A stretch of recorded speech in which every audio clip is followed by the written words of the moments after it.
90 سکند سره زم همیرا او د نن مهم خبرونه د ایران وزیر خارجه عباس عراقچی ویلي چې امریکای د ایران پر امن جوهري تنصیباتو باندې حمله د نړیوال منشور او قانون خلاف ورزي ده.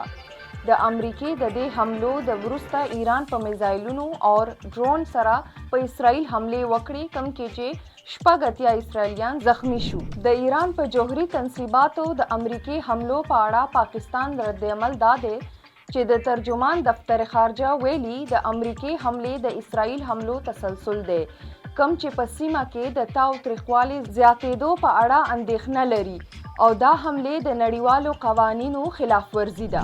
د خیبر پختونخوا گورنر فیصل کریم کونډي ویلي دي چې د امریکای صدر لخوا د فیلډ مارشل عاصم منیر میلمستیا د سفارتي کامیابی علامت ده. ډي جی آی ایس پی آر احمد شریف چودھری ویلي دي چې چاته هم اجازت نشته چې هغه جهاد اعلان وکړي. دا اختیار صرف ریاست سره ده. د ایران او اسرائیل ترمنځ تاو تریخوالي په وجه نړیوال مارکیټ کې د تیلو قیمت زیاتېدو د وجه پاکستان معیشت به هم متاثره کیږي. خیبر پختونخوا کې د بارانونو له کبله تر اوسه پورې شپږ کسان مړه شوي دي او 15 زخمی شوي دي.